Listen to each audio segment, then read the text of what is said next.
Hello and welcome to 5-Minute Math. Today we are looking at the Algebra 1 concept of solutions, graphs, and quadratic functions. This is standard A.6C in the great state of Texas, and we are using item number 16 of the 2021 released STAAR test. If you haven't done so already, please go ahead and take a moment to pause the video, work this problem out on your own, unpause it, and we will look at our answers together.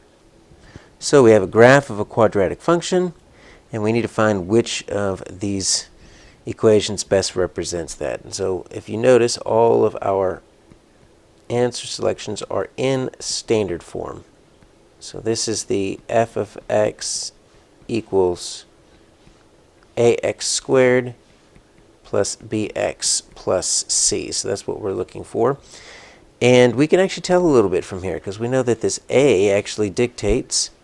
If it's a negative a, that means it's a downward opening or downward facing parabola. If it's a positive a, it's an upward facing or it's an upward opening parabola. This is downward facing, which means I need a negative a. Now, they all happen to be negative, so we can't eliminate anything, but that is going to tell us we're going to get a negative a.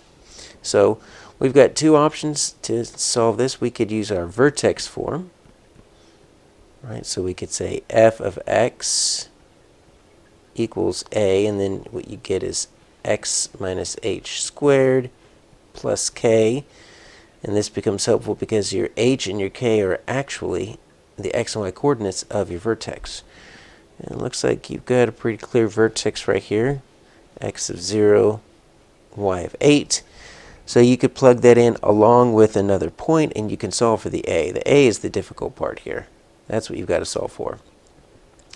I, on the other hand, am going to use the factored form.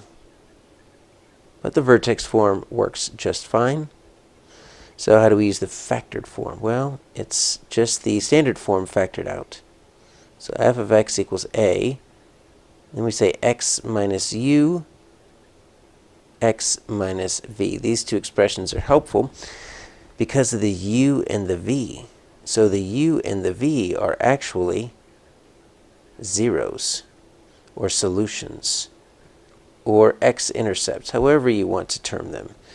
And take a look at that. I've got two good zeros right here, at 4, 0, and at negative 4, 0.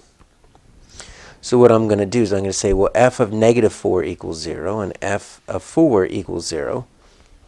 Right, so I'm just going to plug in 0 here.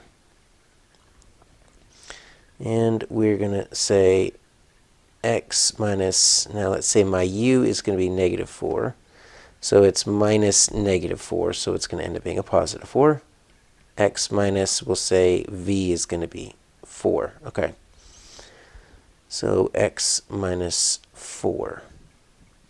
So if we simplify a little bit, we're going to get x plus 4, x minus 4. All right, so we should know what's going to happen when we get a plus 4 minus 4, right? That's going to be that perfect binomial square here. But we'll go ahead and just FOIL it out just for conversation's sake. So it's going to be x squared minus 4x plus 4x, right?